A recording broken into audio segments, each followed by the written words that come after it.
and let's uncover the key factors that make all the difference. Welcome to Key Factors Podcast. Let the journey begin. And welcome back to another episode of Key Factors Podcast, Real Estate AF, and the AF stands for And Finance. And I'm your host, Mark Jones, and we are powered by ReviewMyMortgage.com, the largest index of mortgage programs in the nation.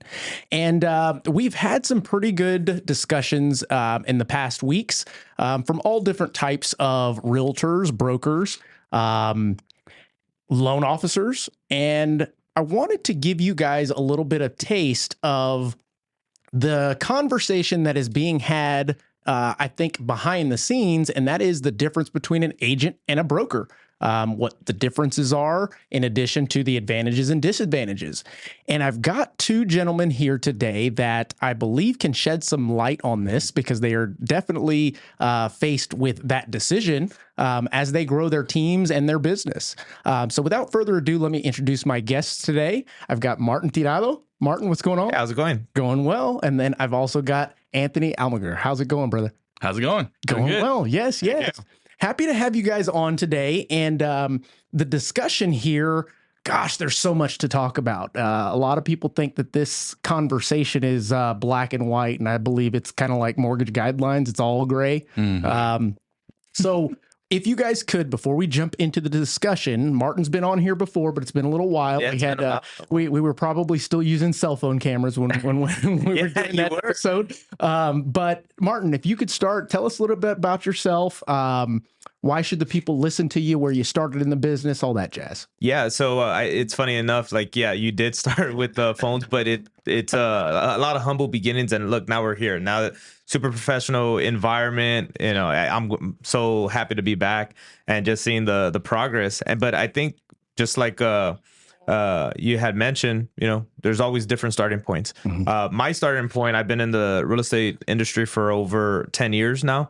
I've sold over $100 million in real estate, over 1,000 transactions, and we've done anything from developments to flip projects to new construction and all the real estate in between. So realistically, I've had my fair share of success and failures at the same time. So we'll like to shed a whole lot of light on that. That's it, though, right? Yes. Yeah, that's it. And you also grew up with a family that was in this business from the construction side of things. Is that right? Yeah. So we used to build custom homes for about 14 years. Market crashed. So we had to take a step back. Sure. And unfortunately, it did kind of cripple the family a tad bit, but like we were discussing earlier today, what doesn't kill you make you stronger. That's exactly right. So those don't stop, man. Yeah, we're hard to kill. That's right. Anthony, what's going on, man? What's going on? Tell us about yourself. And it came in real estate, change of pace for me came from the fitness industry. Okay. But a lot of people don't know I was on a leadership side, an executive side that was helping people with, balancing budgets, P&Ls, leadership, keynote speaking, business to business. So I came over into real estate. Little guppy, didn't know anything. I just knew what I knew. I knew from the last industry. And I think that first year, just with the tools that I had, I ended up selling about 81 homes. I didn't know that was good. That's strong. I kept my head down and kept working. I think you knew a little. I knew a little bit about people, actually. Yeah. It's a people business. There you go. So I was good with people. I was by myself. And that, I guess, indirectly led me back into leadership. People wanted to come learn what I was doing. And of course, I want to pick your brain and all that good. So, 4 years now, we've had a team here in San Antonio, probably averaging 50 to 60 million a year with our group, doing an awesome job. And yeah, I love it. Same thing, like Martin, we're maybe close to that 1,000 transaction mark, which is pretty cool to see. I mean, in 5 years, wow, like what are we doing? This is awesome. We're helping people. So yeah, just a little fast track. We're here, we're doing it, and I'm excited. And we'll continue. Absolutely. So the idea of what's happening in our market, which we're going to talk about and touch on a little bit later in this discussion. But the idea behind what's actually happening in our market has probably got a lot of folks shifting, adjusting, and in many cases, downsizing what they're doing, cutting margins left and right, finding out who's a real player and who's not. And that being the case, people are also wondering, should I go get my broker's license? And start my own. And I've had plenty of brokers on here. Matter of fact, I had Austin Pantuso. I'll have him again tomorrow. I had Philip Becker on here. I mean, it's great to hear from those guys and to hear the truth about how the broker life really is. Everybody thinks it's this lucrative concept of I'm just going to sit back and let the money roll in while I have my foot soldiers go out and fight the Klan. So that being the case, what's going on in your world? I know there was some shifting going on. I know that you guys are still growing despite this market, but at the same time, still making those adjustments like anybody should that is a leader of their company right now. Yeah, no, I think right now it is. I love that we were going to talk about this because the broker, like you said, I think the traditional side is just having a tougher time. Yeah. It is. Like you just said, the market shifted and no longer can we sit back and just let the agents go out and perform. A lot of folks in leadership step back into production. You know, we saw that a lot, and a lot of people are saying that, and there's nothing wrong with that. That's actually, it's fun. You know, like we have to help families. We have to still lead by example for our crew. But my big thing right now, and my big focal point that I've been telling folks about is it's the innovator that should win, right? I had an old mentor of mine tell me a saying that stuck with me forever. If you're not the disruptor, you're the disrupted. Yeah. And I think right now more than ever, because we've had so many changes since this COVID year and everything that happened, the world changed so many times. Absolutely. Mark, you've been one of the ones that have adapted quite a bit too. You know, kudos to you. Thank you. Innovators, right? Do something different, be original. So broker versus agent, right? Being a broker agent, in a sense, I look at innovation. Like that is where we go. Right. And I think the folks that are doing it are going to shine brighter right now. I have to agree with that. Now, when you say innovation, first off, I love the word disruptor. Everybody sees it as this negative thing. But if you know kind of what it really means, you want to strive to be a disruptor if you have that ability, if you have that mindset to see things through and test new boundaries and fail multiple times. But the idea of what you guys are doing evolution wise, is it just a technology thing, or is it also traits that we are now incorporating into our business, into our practice? Yeah. I think it's just putting what we're doing, I guess, a little bit more on TV, right? The world changed to a lot more social media focus. Everybody's on their phone. Everybody's watching this on their phone right now. Things are different 5-10 years ago, right? Like the curating an experience is still the core, but now who is figuring out how to curate that experience through mobile? I like it. And not just copying somebody else and just looking traditional. Sure. That's kind of where we need to start heading and going. Be more of a storyteller. Tell people what it's like to live this life or to buy that house, or not even that. I had a good mentor again, kind of preach about what is it like to be in that house in the morning. What is it like to be in that house at night when you're having dinner? A different style of presenting a listing, right? So little small things. It's not a huge thing, but if you can focus on these small changes that people want to see, that's innovation. That's disruption. Nobody else is doing that, so people will attract to that eye. That's right. That's right. Yeah, and I'll throw something else in there. So I feel like a lot of the stuff that Anthony just said is bringing the heart to it. Yeah. And there's a lot of times like we have all these other disruptors that they're more technology based where the heart's taken out of it and it's just a transaction. So I think where we as real estate agents and to team leads is how do we put the heart back into the transaction? Yes. Because there's going to be eventually a time where they're going to try to eliminate the real estate agent. They're going to start. Oh, you mean that hasn't happened yet? Well, they've been trying. But the one thing, and I think this is the only part that a lot of people aren't talking about, is the heart. Who is really caring for the families? The point that they could get to transition smoothly, that their kids have to finish up school, etc. Like those are very big impacted parts that a lot of people do forget. But I think when we, like with the company that we're a part of, there is a lot of innovation that's in there, but there's also a lot of heart that's processed through it, and the energy comes off of that too. Absolutely. And I do agree with that 100%. Now, kind of piggybacking off of that, this question, would you go as far as to say that the heart that you're talking about, which I totally understand what you mean, is it something that is inherently going to need to be a part of your business and you do it? Or is it something that you also have to show it? You have to show it. Does that make sense? Yeah. Yeah. No, you do. Cause nobody cares about what you know until they know how much you care. Ooh. And that's a big, that's a big thing for me because I learned that a long time ago. And, buyers and other business professionals, they can smell commission breath from a mile away. Absolutely. Yeah. So whenever you get to show them that the heart's in there, then it makes things a whole lot easier. Your intentions are better known. And it brings forth your value quicker than, in my opinion, anyone else that's out there doing it. If you can grab that heart and essentially help it beat in a I don't know, weird way. But and it goes hand in hand with something that I did recently at a presentation. I went to Titan Factory, manufactured housing, and I've become quickly their either second or preferred lender. Nice. And they've got a good group there. So they asked me to come in and do a little bit of training.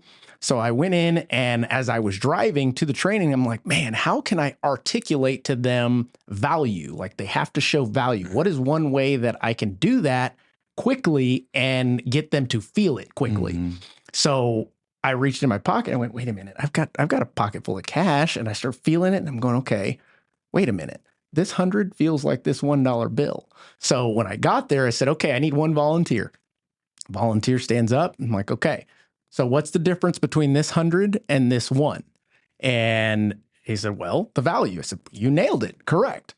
But now close your eyes. And I handed it to him and said, tell me the difference. Pick the $100 out of this.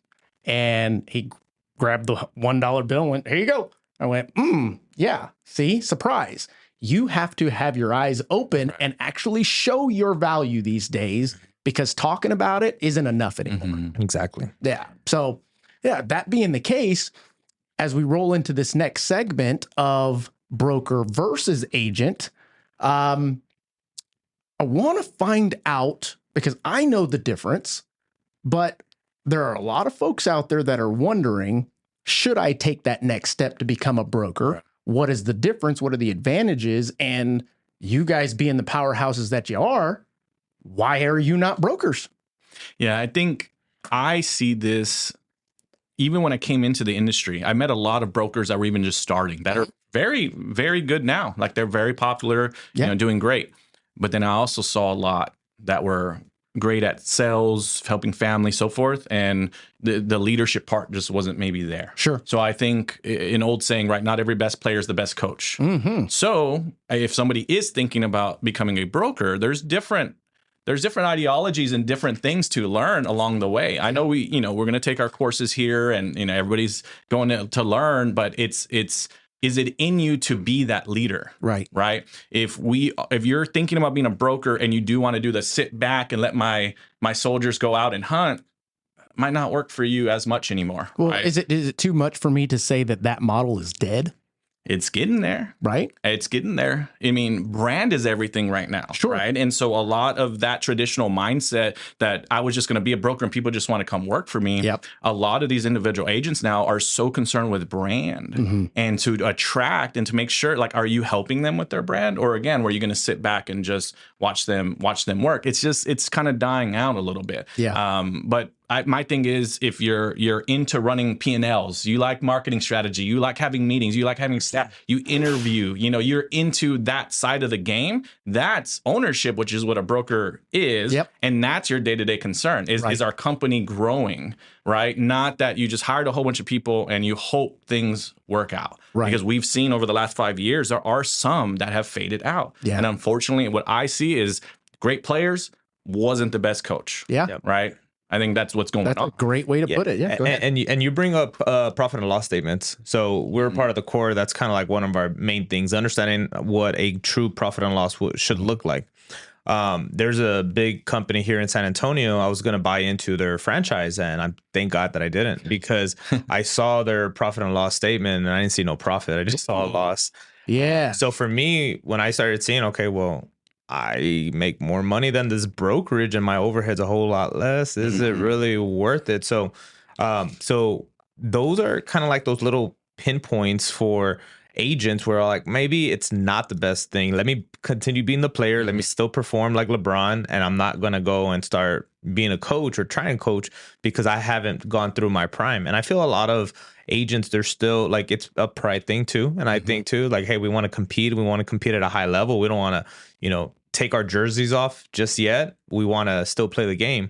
But at the same time, there are different concepts where you can still reap the benefits for your other players that are your soldiers that are out there that you're constantly pouring into while still playing the game at the same time. And I feel like that's where we are a little bit of a hybrid of that, where we can still play the game, and then we could also provide value for our agents as well as reap a small benefit from those agents as well. I like that. Matter of fact, you mentioned P&L, and I just had a conversation with the CFO of Man Mortgage yesterday.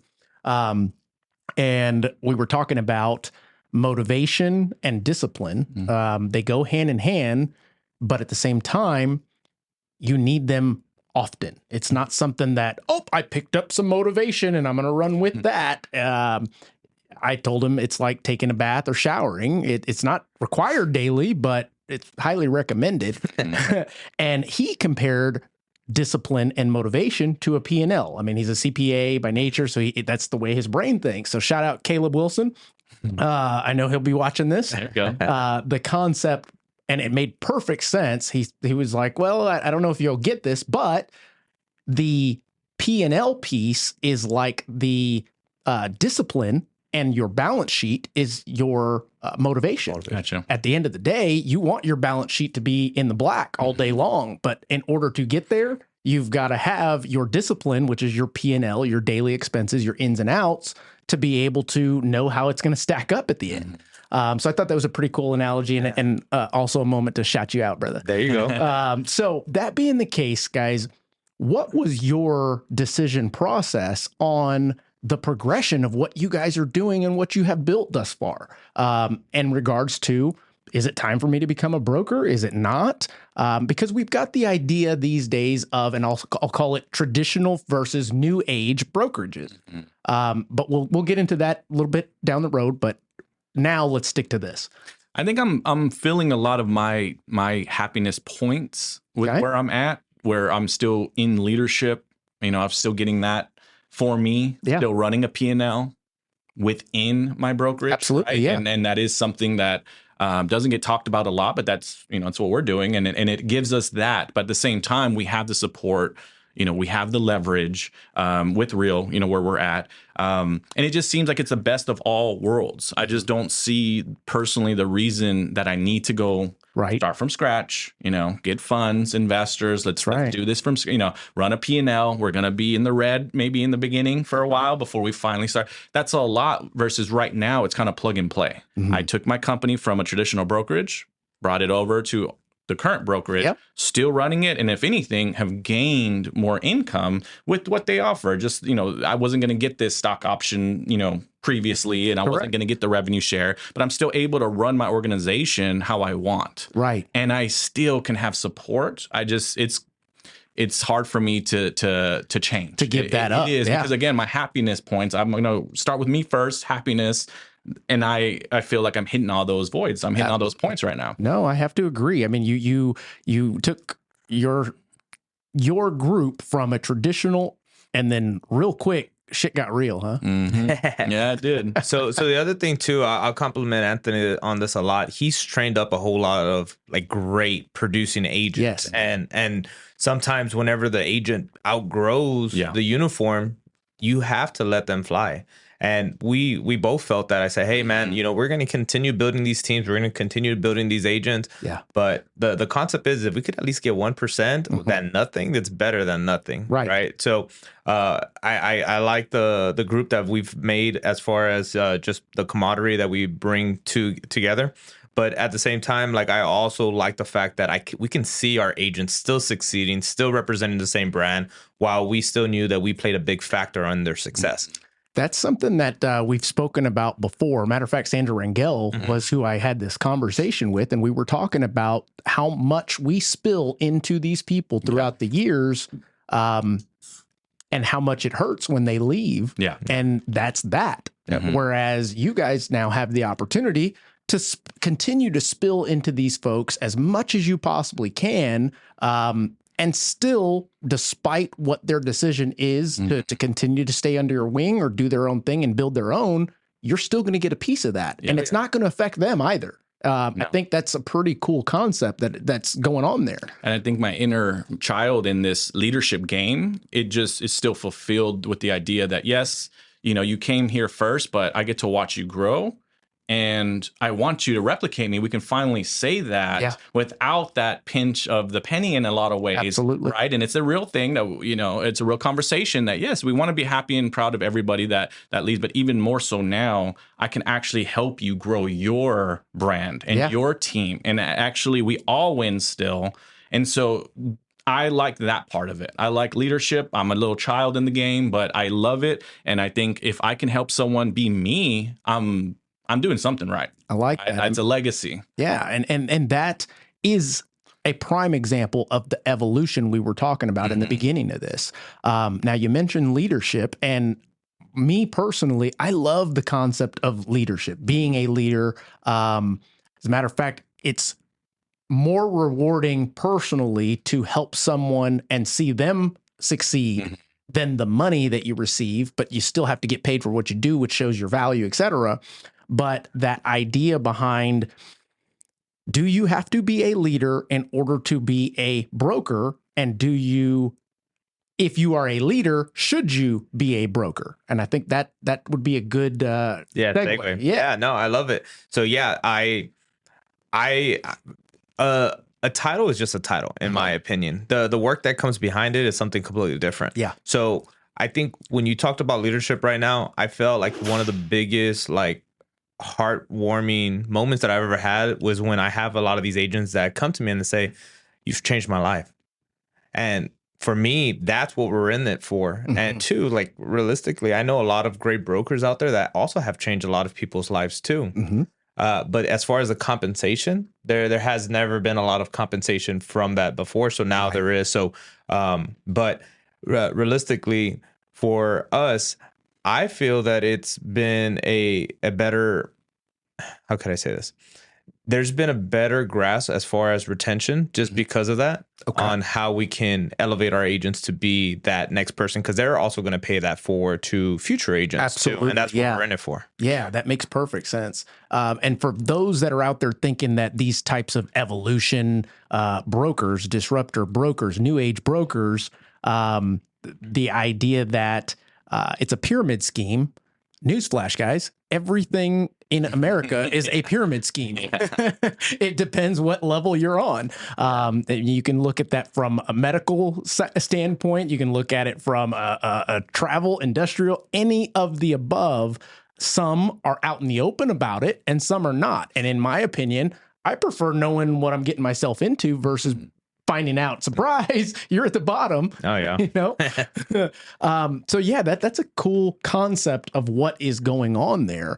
Now, you didn't get a chance to answer on why you haven't decided to broker up. So I was right there at that moment. So let me take you back to 2020. So COVID was happening. Cue the daydream music. Yep. Yeah. So I was in the process. I had a pretty large team at the time. We were doing about like over 50 million. I had like 4 agents, and we knew we didn't want to stay at where we were at because we were just spending too much money. So we were going to branch out and make our own brokerage, and we were ready. Like we had the name planned out on it. I get COVID.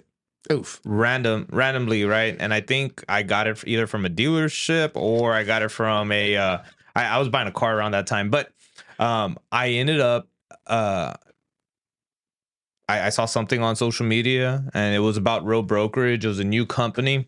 And before I kind of created the LLCs for the brokerage, I just wanted to listen in. So I was listening to some reviews that were from like a year ago, and this company was a lot smaller. So there's probably like 400 agents at the time when I had originally saw that video. And two, like you know how you don't want to make that bad mistake. Like you're like, oh, I don't want to jump into something, and then what if it doesn't plan out? Then I pretty much invested all this money, all this time and energy into like a startup, because that's pretty much what Real was back then. In addition, you've got people that are following you. Correct. And that decision or their lives are contingent on your decision. So when we made the move, we had 56 deals under contract with our current brokerage. And I told my team, I said, if they don't pay out, I will pay you personally. So I was scared because it was like over, just as far as what I had to pay my agents was over $250,000 at that time. Yeah. So for me, I was like, no, this has to work. So I had a really great conversation with the CEO, the president of our company at the time. Now he's owner and operator, Tamir. And man, his energy is just so pure. And I think that was one big thing that attracted me to him. So when we were in the process of making that decision, that conversation made so much sense. And it was all about paying it forward. A lot of our core beliefs were exactly the same. So I was all like, man, I could be the person that's having to deal with all these problems. I could be the person that has all this overhead. I could be the recruiter. I could be, the accountant. I can be, janitorial, like, the list of a business owner. It becomes so much bigger. So, and then I said, you know what? If this is something that's going to be different, then I want to try it. But I asked Tamir in one condition. I said I was gonna switch over in one condition. I don't want it to be a recruiting frenzy. I don't want to be forced to recruit. And he said the coolest thing to me. He said, Martin, if we just have recruiters, we don't have producers. And if we don't have producers, then we don't need those agents at our company. So every year we'll do an audit. Whoever's not selling will send their license back to whatever commission. Ooh, I like that. We don't. And he said, we don't need numbers. I turned around and I said, so you guys are like warriors, huh? And they're like, yeah, we would just want producing agents. And I said, kind of like Spartan, like Spartan 300. And so we started seeing that a lot of the people that were really focused on production really like this concept. Right. So for me, it was like that defining moment. Do I go left? Do I go right?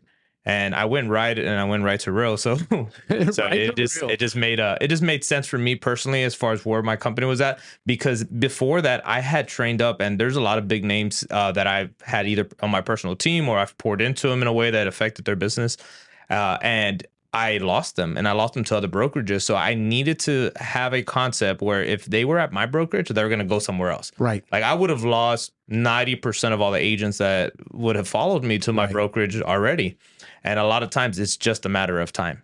So when I switched over, we started up like Anthony, we had long conversations, and two, like, he's been a great business partner too, as far as the growth. Like we've kind of been all over the United States, sharing the word. But at the same time, we're not also a billboard. So we can't publicize what our company does do for us. And I think that's great because there's no like sales, like, hey, you want to be a part of a growing company of producing agents that are focused on that. That's what we do. And we also reward you for doing it. Well, I mean, you bring up a good point there. And it is the idea of, shaking off all the extra that wasn't needed, or the fluff that was being thrown out at you that you weren't using, you weren't benefiting from.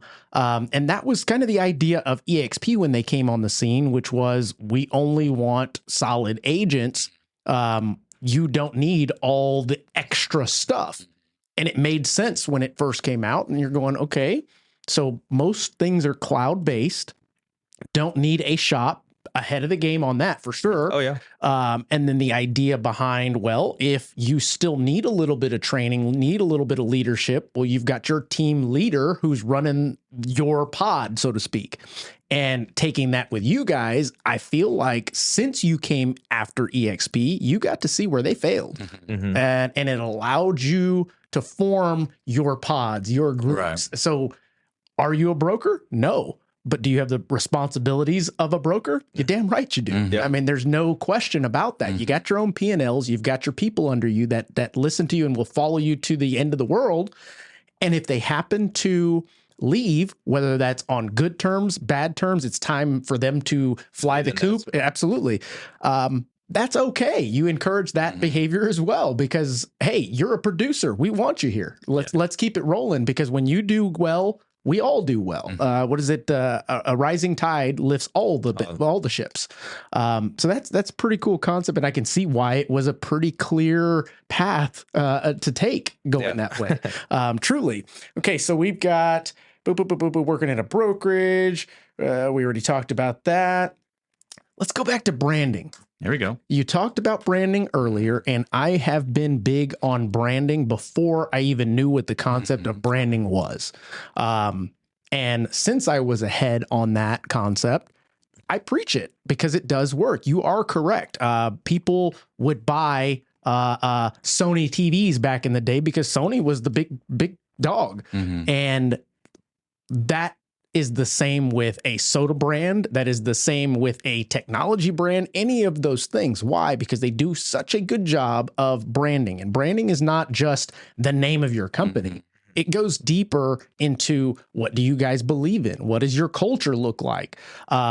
What are you willing to stand for or not stand for? Those type of things. Yeah. Anthony, if you could, because I know same concept, you do a lot of video marketing. You do a lot of disrupting, just like I do. What are your thoughts on branding? How important is it? And maybe some ways that you go about doing that. Yeah. It's my concept, and I talk to agents all the time, right, in the field. And that's one of the questions that I ask is what is your definition of brand? And a lot of times, like you said, they'll think logo, image, like very surface level stuff, you know, like image, logo, my website. And I tell them my concept of brand is it equals trust. So we need to go to how can we get the audience to trust us is with your brand. So if I go to your page right now and I look, does anything say you're any different from the person next to you? A lot of the times it's not. No. I don't see how I can, one, recognize. Sometimes you don't even recognize someone's in real estate. That's so true. I need you to step up to the plate on that one. But two, now that you're here in the game, how can think of you were buying a home or selling a home. How can I trust you? If you're trying to attract agents and we're team leads, how can I trust that team lead or that broker owner? So brand equals trust to me. That's where I start with everybody of how we're going to do that. You know, the second thing would be originality. You know, they don't just copy and paste what's out there. You know, think for yourself and think who your audience is, because everybody's audience is different. You're right. Right? My family knows different people than your family knows different people. And we have a different sphere and a different circle. And that's another, and I don't mean to stop you, but I have to, because something that you said right now is something that I want all realtors, all lenders to know is we wouldn't all be successful if there wasn't enough people out there that are different. We all bring something different to the table, and you guys listening all bring something different to the table. Find your sphere, then from your sphere, you're going to branch out or spiderweb out into like-minded individuals that end up flocking to you because of what you stand for, what your brand actually means. Right. So go ahead. Sorry. No, that's awesome. It's the truth, you know, and it's a hot topic all the time because everybody says brand. And again, it's just surface level website, business cards, logo. And, you know, I'm over that conversation. Be original. Who is your audience? Identify that first, right? You can, I gave the concept this on our Monday meeting. We can buy a steak at Walmart. They sell them. They sure do. They sell steaks at Walmart. I've never even been down that aisle. But if you're craving a steak, I might go to a butcher shop that specializes in steak, raw, fresh. Let's get it straight from the cow. That's you know, right. like I think if you specialize in something, you know your audience, you're going to have a lot more quality audience member come to you because you're creating trust with that audience. Yeah. Right. And so we need to stay on brand. Yeah. Make sure you don't get away. The agent chases the lead so many times. Right. There's a trend over here. The leads go to the trend. Yeah. Agents following the lead. Instead, why doesn't the agent start the trend? And now the lead follows the agent. Like that. Right? Yes. And so that's where we need to get with brand. And again, I preach it every day.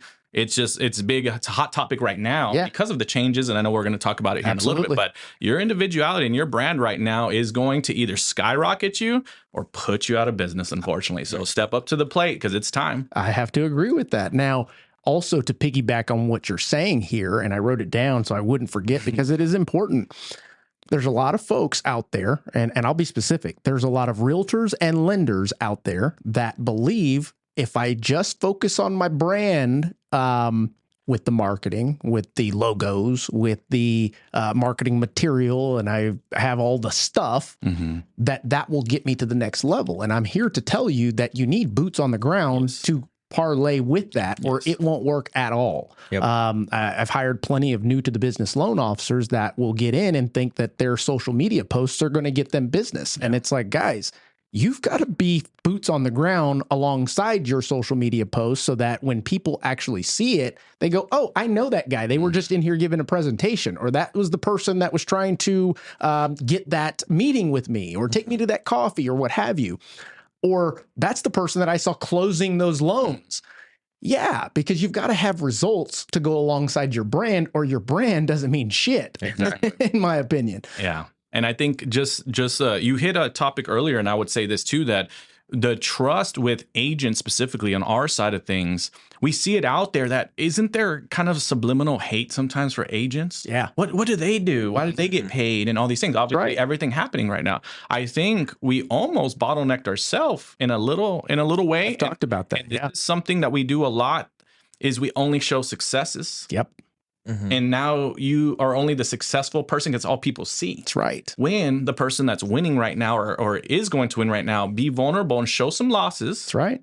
Be real. Tell people how hard it is, right? Connect that human element again. Right. That even though this person works at USA and they're struggling today, you're struggling today at your job, and you might relate on a level of we both failed together, and that's why I like Mr. Mark Jones. You right? are on the money. As a matter of fact, when I taught a social media class, I would start with, guys, you've got to focus on the 80-20 rule. Fast forward, it's now 90-10, meaning post more personal stuff than you do business stuff, because if it's just business stuff, people are going to tune out. They've got plenty of realtors and lenders on their feed, trust me. And then it goes into the concept of fail forward. Don't just post your successes. People want to relate to you. And how the hell can anybody relate if it's all good news? I'm not saying air your dirty laundry out there, but let them know that you're human. Today was a rough day, but at the end of the day, I'm still fucking going. Yeah. You know, they need to know that if you have a bad day, how you get through that bad day, what it looks like. Do you go home and bury your head? Because some days we do. We do. And some days we go, you know what? I don't have time for this. I'm going to fight through it. And I think it is most impactful when people see your failures than when they see your successes. Yeah. People relate to failures more than they do successes, because there are very few people that actually succeed in their own mindset. It takes a lot for somebody to say, oh, I've succeeded. In my opinion, I still haven't succeeded. I'm not retired. I'm not on all residuals, so I'm not there yet. And the idea behind that is I want to be personal. I want to be relatable. And when you're talking branding, that's a part of it, in my opinion. Yeah. So 100%. Your losses hurt more than your wins feel good. Yeah, that's so true. And so that's something as well that I've always stuck with that, because again, consumer marketing says, I need to relate to you. Yeah. I need to be relatable. It's not always about the home sometimes. It's about our relationship. That's right. And I do believe that let's just be vulnerable and be honest. Like, I mean, if we're going to be a good fit for each other, I want to be exactly who I am. And I want you to know who that is. And I want my brand to speak to that. I'm not a liar. This is how I am. This is how I work. And yeah, sometimes I just go home and, you know, we have a day where I know I had a post recently where I put a comfort food for me at night was like watermelon and pineapple with some tajin on it, right? And it's the funniest thing that I posted all these houses, these things before. What everybody reacted to was that my childhood snack, or man, you got my mouth watering now. I need to go get that. It's 10 o'clock at night. So it's those relatable things that can sometimes build a connection, and you wouldn't even think about it. That's so true. Now, before we get into our next topic, I want to talk to you, Martin, about your progression on the branding, because in my opinion, as an onlooker, I'm putting myself in the shoes of, I don't know you at all. Yours was a little more quiet. Correct. And in the field, but still grew your brand. And in my opinion, it was more impactful that way, because when the branding started coming to light, more people associated themselves with those that have been helped by you and your field. Yeah. So I took all last year off. So I was kind of a ghost in a sense. I still put up some production, but we had a baby girl. And for me, that was more important than anything. Right. So I wasn't really able to be there so much for my other two boys. So like in a lot of our coaching sessions that we have with a lot of our agents, we talk about just time balance. You gotta have a good life balance. Right. So when I disappeared, I kind of did disappear all last year, and that's why I wanted to come on the podcast, and I want to start putting a little bit more context out there, because I kind of did, fade away in a sense, but people still knew who I was as far as people were in the industry. So realistically, when I started coming back and I started to rebrand myself, I wanted to brand myself with other like-minded individuals that I feel that a lot of our lives have a lot of similarities as far as our end goals, like what do we do it for, That's right. how we want to impact other families, how we want to give back to the community. So it's not just real estate, but it's just the overall lifestyle. Like here's the one big takeaway for anybody listening is how do you find the balance? How do you find where you're a family man and then you're also a real estate professional, that you're 24/7, right? That's kind of like the concept for a lot of us in the industry. Mm-hmm. So this is one big takeaway that I give to every single person, especially if they have teenagers or even kids that are 10 or whatever, is dedicate one day out the week where they know that either mom or dad is going to be there on that day specifically. Yep. And they're going to just put the phone down and they're just going to give you all their attention. That's something that I do now to this day, actually. That's awesome. Yeah. So those are like the best impacts for the kids, because those are the moments that you're going to remember. And those are also the moments that are going to be remembered in the end of your journey, which is life. So for me, I want to encompass that into either, if I'm talking to a family that either I haven't met for the very first time or I've been friends with them for 20 years. Yeah. I want them to know that we could never be too busy. Mm-hmm. And a lot of times we feel that unaccomplished because we're too busy, right? Or, we're spinning our wheels, but we're not going anywhere. But those are the small impacts where you get to see other people having those family days, and they're super important, super valid. So you have to have a nice little balance. So as far as my branding, I want people to know that, hey, when I dedicate my time to you, we're also taking that time away from our family, but at the same time, you're still my priority too. So whenever I'm with you, I'm with you. So same thing for agents, and all the brokers too. Whenever they dedicate time, if they have 100 agents and they dedicate 30 minutes to this one agent, they took that time away from everybody else. So in a sense of branding, I feel that just telling people exactly who you are up front, it uncomplicates things. And then I'm pretty sure the longer we're in the business, the more people say, hey, I know you're busy, but just if you got a quick minute. And a lot of times, no problem. Like I got time. Let's talk. Let's, if you got a deal or you got somebody I want to talk to, like I'm never too busy. And that also has to be a concept, because whenever you are branding, you got to put those structure and systems in place, because if they think you're too busy, they're going to say, hey, I tried reaching out to Martin, but he didn't respond. Let me go talk to Anthony, because Anthony doesn't show that he's that busy. Mm-hmm. As a matter of fact, that happened to me early in my career when it was like, I started rocket ship going, a lot of business coming in, and I would meet somebody that I got business from, and I'm like, hey, where you been? And they're like, oh, well, you're too busy. You're getting busy. Yep. And at that point in time in my career, I was like, well, shit, I'm not too busy. You guys don't know that I've got systems in place and this and that.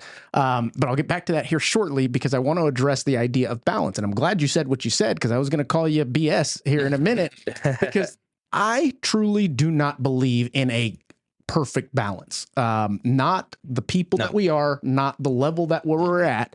I do, however, believe in prioritization. Of course. And just like you said, I'm going to earmark this, and that is dedicated to that.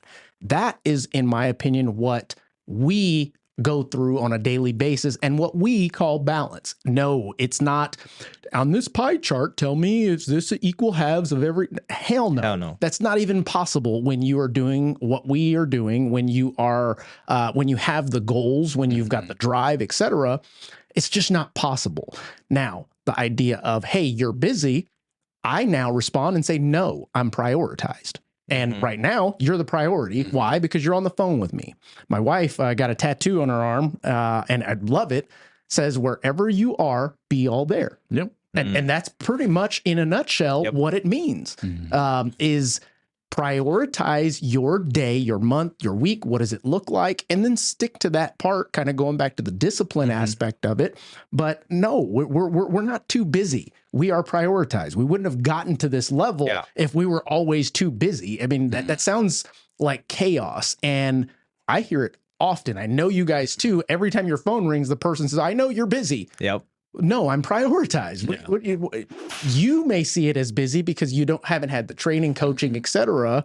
But now I'm here to tell you that my time is yours right now. Exactly. So there's one thing, and it was at the conference, and our president Sharon had said, "Be where your feet are." Mm-hmm. Same concept, right there. Same concept. That's right. Yeah, I think something that resonates with me, what y'all are saying, and this is being vulnerable, right? Talking about our losses. Right. You know, throughout my success, I mean, there was a lot of failures, and a lot of that was at home. Yeah. You know, and I think a lot of us don't speak on it. It probably is a real conversation at home. Absolutely. You know, you're so busy, you think you're the best. You're trying to make this big old company, this big old brand, 10, 12 hours, 14 hours. Right. But what happens is you lose touch with those that care about you and home. And you know, I've lost relationships already, you know, multiple times, you know, because I'm so career strong and driven. And those are the things we don't talk about. So even now, currently, with my balance of life, I don't actually like when I see agents or, you know, and hey, working till midnight for my clients. Mm-hmm. And I know that indirectly it looks cool right now. You want the clicks and the views and everything, that you're the coolest agent ever. But I know what indirect pattern that's going to start leading to. And I've been there, and I wish they wouldn't think that that's something to glorify. Do not work past the time and keep your balance of life. We had a strong meeting this Monday, actually. Shout out Mandy Smith. I'm gonna take one of her quotes, but she said, you know, the person that you say yes to, just remember that yes, you were telling somebody no in that same moment. It's true. Right. It is true. So I've always believed in that as well too. You need to choose your time, choose who you're hanging out with, choose your goals, be intentional, and, you know, really, really put in what you want to do for the day, because you are telling no to a lot of people when you decided to go to that little mixer or that little thing or burning the midnight oil because you're on the MLS till 12 midnight. Mm-hmm. You know, we're not doctors. Nobody's going to die on call. That's right. We only get 24 hours in a day. So I wanted to jump on that because I was that same person. Mm-hmm. So I was the person that it was Thanksgiving and I would be at our office because I didn't want to be at home because then they're going to ask you to do stuff, right? But I didn't get the concept because I felt because I was active, I was busy, and I was busy was giving a perception. That's right. But there's a saying, and I can't remember who did. So if you find whoever quoted it, quote it. But he said, if you give yourself a month to clean your room, it'll take you exactly a month to clean your room. You'll procrastinate. I got it. But if not, you can get it done in 1 hour. Mm-hmm. It's your choice on how quick you want to do it. Right. It's called procrastinating on purpose. Correct. And the idea behind that, I've talked about it numerous times through my coaching, through my coach. The idea was, you've got too much on your plate. Mm-hmm. You do not need to do everything. You need to figure out what you can automate, what you can delegate, and what you can eliminate from your process altogether. Yeah. And that in itself is exactly what you're talking about here. Something's going to go by the wayside because you're choosing something else, but that something that went by the wayside, hopefully, is not something that is going to alter what your end goal is, because you've prioritized. You've made sure that you're not procrastinating on purpose, because you are 100% right. It's human nature. Mm-hmm. You give us, matter of fact, I think of when I attended college, didn't graduate, but I attended. Hey. It's like, hey, we got a test on Wednesday. Great. And it's Monday. I've got 2 days. Yeah. I don't even start studying until midnight on the day before. You know why? Standard. I don't know. That's just what it is. Same thing with the cleaning of the room. Yeah. You got a month to do it? Great. I'll do it on day 30. Exactly. And two, you know, what Anthony just said right now, it was kind of like that defining moment that I was talking about earlier. It's like when you say yes to someone, and shout out to Mandy, you're saying no to somebody else. I felt I never got that, like, on why I chose to go the real route than a real brokerage, like a regular brokerage. But that makes a lot of sense now, because I had to make a choice right there. I either said yes to building this company, spending all this money, time, energy. You know, they said a rocket ship uses more fuels on liftoff than in space. Right. Mm-hmm. So, you know, we were going to take stuff away from other other avenues of our life, either family, friends, etc. So, now I see that it's like, yes, I did say no to one thing so that way I could have the family balance then. So sometimes there's different things that's more important than money. And once you have money, you're really like, well, it's cool to like have it, but at the same time, it's always best to have I think, and I don't want to downplay the concept of making money, but I think once you have had a taste of making money and know how to make it the right way, you can now make money on your terms. Of course. And I think that is what needs to be pretty strong in regards to this segment here, because it's tough for agents right now. It's tough for lenders right now. They're like, do I work a second job? What do I do? Do I dig my heels in and just wait this sucker out? Well, I mean, even folks like myself who built the team, had the branches, etc., I'm now producing. Why? Because that's what it takes. We know how to do that. I can jump back in those shoes and show you guys everything that I preach. I'm about to practice right now. And it comes back on leadership. So you just mentioned that too. You wouldn't do something that you wouldn't tell somebody else to do. 100%. And I think every one of us is in that same those same shoes, because when it comes from broker and agent, like it's kind of hard to say, hey, go knock on 50 doors on a Saturday when it's 115 degrees. Then, hey, I'm gonna go knock on those doors with you. That's right. The concept of it, what personal branding should be, all right, cool. I'm going to do what I say I'm going to do, and I'm going to tell you what works. So they say that those who can't do teach.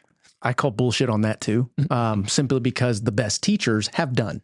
You can use real life experiences. You can you relate to that person that's sitting in front of you asking for advice. Why? Because you can reach in your toolbox and pull out that memory of that time that you busted your ass and show them what it felt like, what it looked like, etc. And they can feel that a lot quicker than you jumping into a book and saying, okay, well, step one.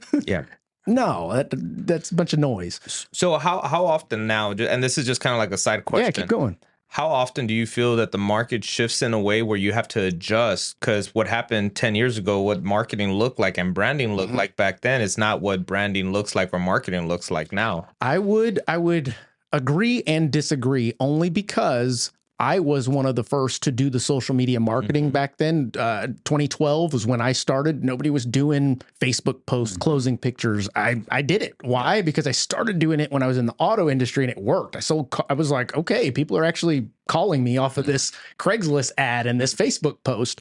So I took that concept moving forward. Now, what has changed? It switched from posts to reels. It switched from posting every day to posting 3-4 times a day. It switched from I can just record or I can just make a cool picture and put it out there to maybe I need to make sure that this audio is right. Maybe I need to edit this, that kind of stuff. So it's a little bit more time consuming. But I still think the basic philosophy of marketing and sharing your value and trying to reach those spheres that essentially you can relate with is still the same, in my opinion. And it's still the same channel as well, because back then, social media was still social media, just like it is today. We're just using it differently. Yeah. So that's good shit, guys. JC, what are we at time-wise? We have time to talk about NAR? 54 minutes and 26 seconds. Okay, you guys got another 15, 20 minutes in? Okay, so now that we have given you all the goods, we're going to talk about the market, what we're seeing right now. We're going to talk about you guys' perspective and perception of the NAR settlement. I've had this discussion multiple times.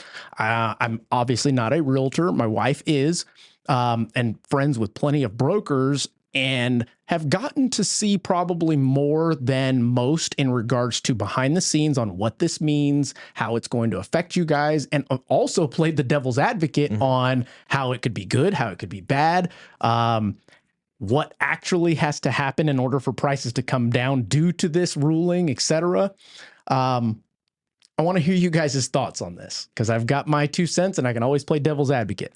Yeah, I think just understanding what happened in our settlement, right, is step one. Yeah. We had a speech about this the other day. I think it's still just, if you're just going to watch the news and hear the hot take, the fear mongering, you're going to get skewed a little bit about what happened, right? So number one, the decoupling of commission, just simply put, agents, and we did, a lot of us did this in a part of speech that you're going to pay us a listing broker commission, right? And listing broker will pay the buyer side broker commission out of that. Yeah. That no longer we're saying that. You cannot. It is always up to the seller of how much they pay to each brokerage. Right. Okay. It's a small change in verbiage, but it is a big change in verbiage in a lot of ways because it took the power away from the seller is the reason why this happened, right? I think people did it indirectly. I don't think there was ill intention or bad. It was just easier to say maybe sometimes. And I think it got caught up in a time where, guess what?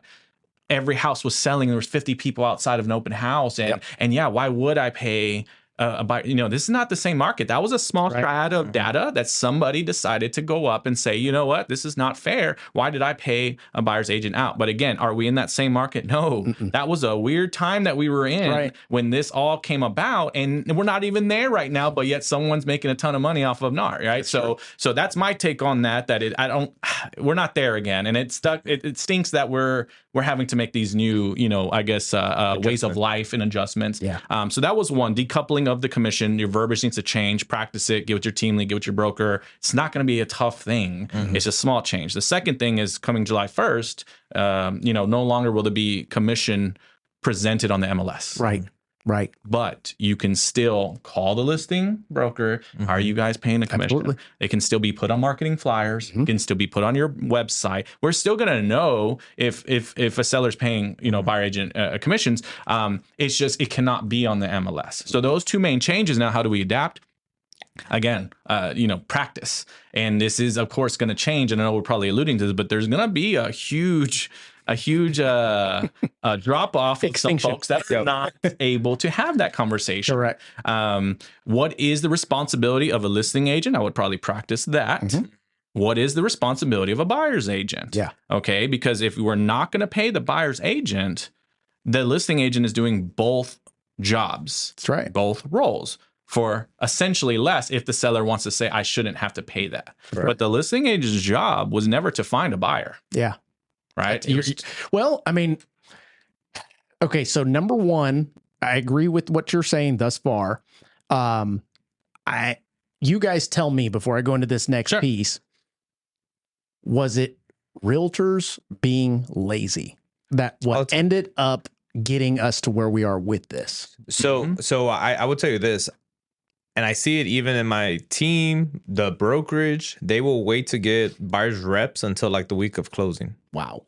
So I can just imagine everywhere else. Yep. And it's really the disclosure. So whenever the buyers are finally reading it, it's already when they're already under contract, and that's where all the shifting started happening. Right. So, and I don't think that was due to them trying to hide anything. I really don't at all. No. I think it had to do with I'm going through the motions, and those motions are speeding up. So it's just something that they should know. We did have order takers, Mark. Yeah, there you go. I love that word. So, yes.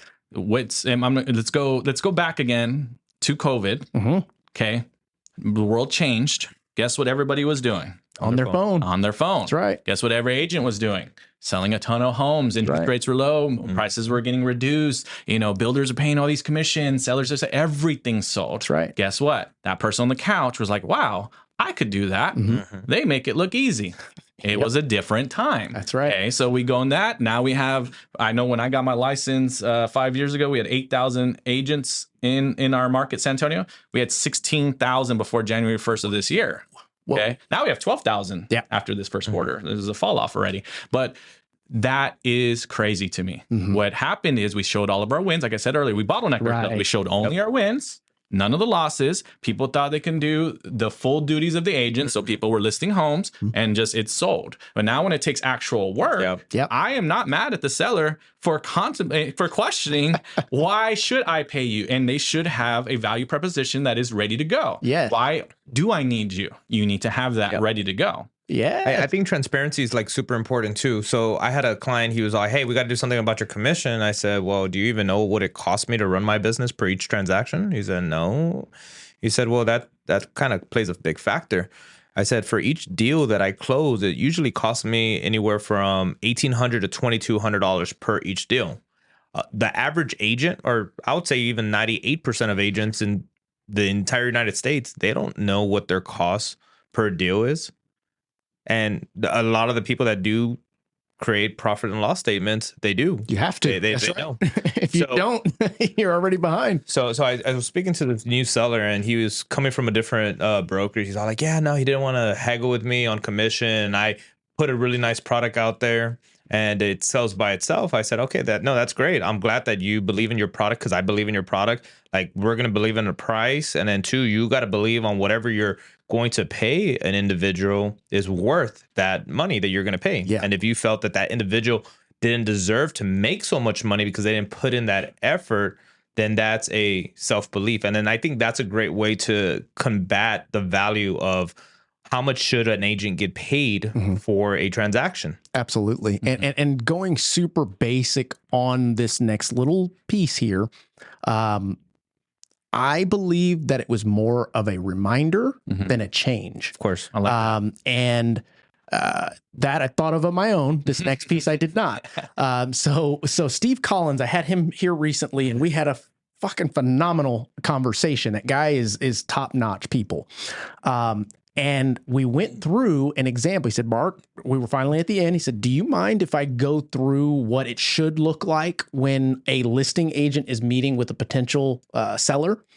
Go for it. Yeah. So he basically articulated the concept of, I am going to try and sell your home and charge you 6% for it. Now, my full intention is to find you a buyer for this, list it, get the photos, everything, so you don't have to worry about it. But I will bring an example of Huck Finn. Mom tells him, hey, you can go out and play after you paint that fence. Huck Finn says, well, that's going to take me 4 hours to do that. I won't have time to play. Maybe let me get Tiny Tim over there to chop this up with me in half, and Mom's going to give me $100 to do it. So if you do half, I do half, I'll give you $50. What's wrong with that deal? So you, in turn, seller, are benefiting from this. You were going to pay me 6%. My duties just got cut in half. So what's wrong with me rewarding the other agent that brought you the buyer and chopped half my responsibilities, duties, efforts, etc., right down the middle? And I went, dude, why aren't people talking about it that way? Is it not enough practice? Do they not believe in that concept? Because that's what it really is. And it was so layman that it was like, wow. I think where it comes down to it, I think it's more pride. And hey, I got the listing. Now I get to control it. So I maybe that might have been the thing where they don't want to give recognition to the buyer's agent. Sure. Bringing that client. That might be it's a good point. reason behind that. That's a good point. So that being the case, with the ruling that, in my opinion, again, and I'm going to start saying this versus the other, this reminder of how you guys are supposed to be doing business, how do you think that is going to affect our market, both from the buyer side, the seller side, and you guys' side? Yeah. Let's go through that real quick. Buyer side, it's going to change a little bit, right? If I guess maybe start with the seller side. If sellers do think, because this question's already coming up a lot, if sellers do think I can save more money or make more profit if I just hire the listing agent to do all the work, right?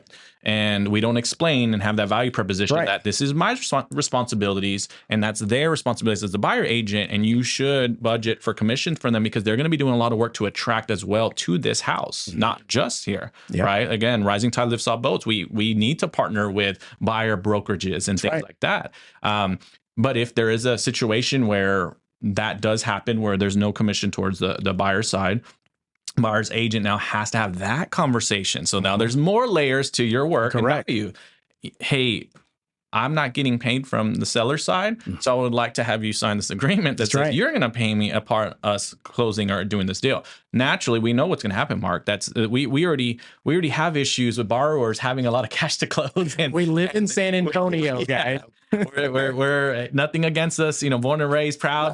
No, but, statistics, fourth lowest credit score city in the whole nation. Right.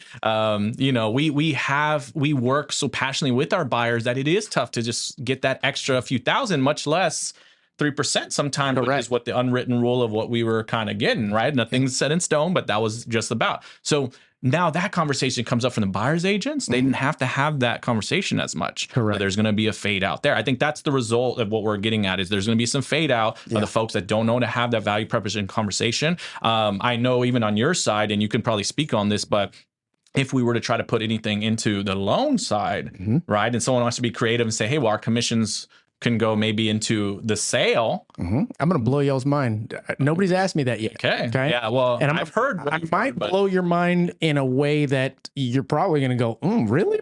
Damn. I am one, after having many of these conversations thus far, that believes if you, agent, think that we should start rolling your commissions into the loan, on top of the fact that we've already had our reckoning. We don't make that kind of commissions. We absolutely have. And in addition, it came with regulations on top of regulations. It wasn't this NAR, this is what you should do. No, this is what you have to do. Reminder. And you better do it every time or you don't have a license anymore.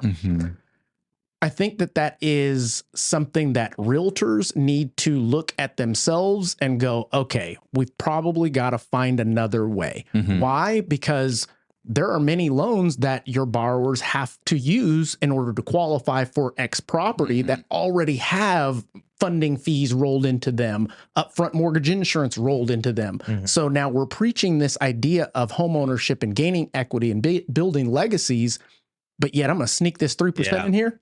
Yep. I can't get on that. When this first started, I was the first one to go, how can we get this rolled into the commission, blah, blah, blah, into the loans? Too much. Now I'm going, is that right? It's back to the reminder thing. Again, the value of the agent, if we just can get rid of this whole potential theory crafting and just go back to the conversation, as specifically even with listing agents, how are we presenting this to the seller to make sure that everybody understands in order to sell your property, we need to have a maximum effort in a team environment here. Right. And that is what needs to be, to be done. And when it happens, because it's probably going to happen. Now, when it happens may not be overnight. These things tend to take time. It's kind of a herd think type mentality because it really doesn't happen until the listing or till the sellers start getting the idea that they can do that.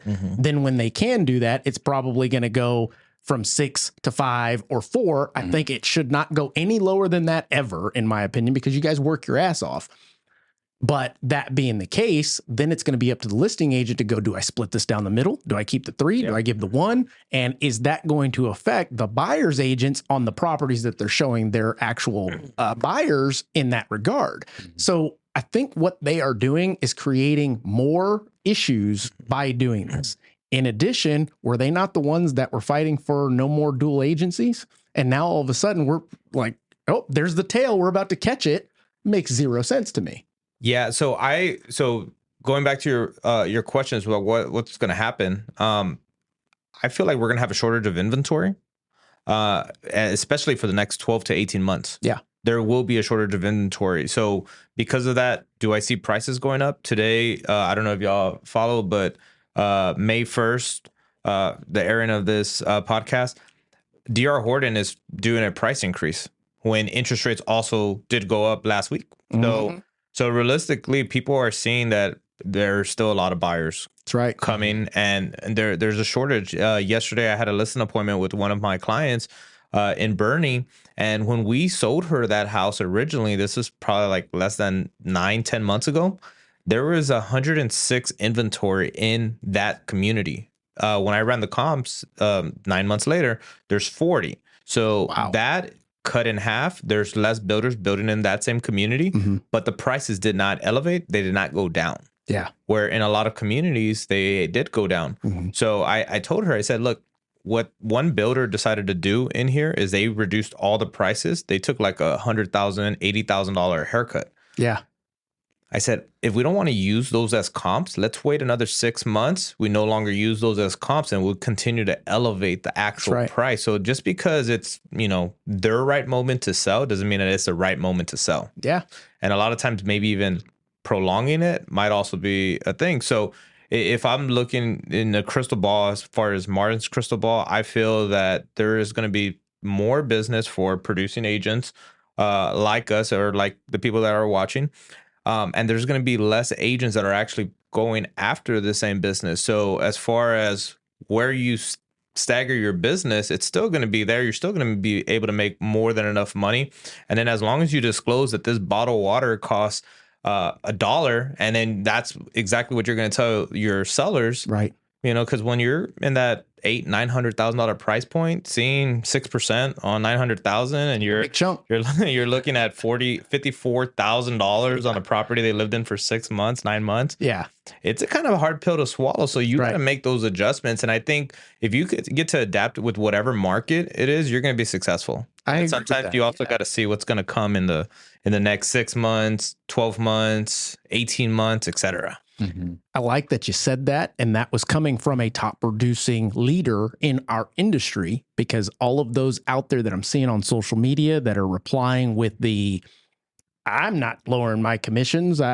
These are my standards. I have value and blah, blah, blah, blah, blah. Well, guess what? Your value just got reduced and the market has spoken. And that's what's going to happen in the future as we proceed. And if you don't adjust, if you don't make those modifications to your business, hey, if your expenses are too high and you can't get by with 2.5% commission or 2%, whatever the case, if you're the one selling the house or listing the house, et cetera, maybe you need to look back at your P&L. Yeah, and this is just for everybody. Everybody's going to put their spoon in your drink or in your bowl, however you want to take a look at it. Ew. So I had a client. Their mom was also a real estate agent in a different state, and she interrogated me on why their kids, after 12 months of living in their house, were only walking away with $3,000.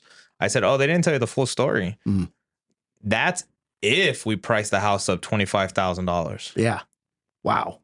Well, that being the case, I mean, people, because of the pandemic, like you were saying, it skewed everything. Mm-hmm. Real estate turned into a get-rich scheme when it was never intended to be that ever. It was intended to, matter of fact, why the hell do we offer 30-year loans? There's a reason for that. Your intention is to stay in this home long-term, 4 or 5 years. And luckily, because of demographically where we live in the United States, we haven't seen many drawbacks in our values. Matter of fact, you mentioned Bernie. Fun fact about Bernie. Bernie has never gone backwards in property value as a whole. You go to the Kindle CAD, any property you see, always. Yep. That being the case, you can't just buy a property and think you're going to make some money next year after selling it. What are you doing? Yeah. And in those cases, is it in the best interest of the agent to tell them the truth and say, hey, you might as well just hold on to this for an investment property so you can build a little bit more equity and then sell it at the right time versus making your 3% commission to make a sell, seeing that seller walk away with nothing. Right. Correct. And two, in preparation, people are going to put their spoon in the bowl. Be prepared. Have your value proposition. You got to click the switch right away. It doesn't matter if you're in front of your kids or in another listing appointment. If somebody calls you and then puts you on the spot, you got to be ready. That's right. So that's right. Well, guys, this has been a phenomenal conversation. I knew it was going to be good. Didn't know it was going to be that good. We talked about quite a bit here, and we're able to dig in our brains and kind of bring that to the forefront so the folks out there can see from true professionals that know what the hell they're doing, what is potentially to come. We don't know the future. As Martin was saying, he looked in his crystal ball, but his crystal ball sometimes tells him some wrong information, just like mine does and Anthony's, But the one thing that I believe we have in common is we don't stop at failure, because the true failure is when you quit or give up.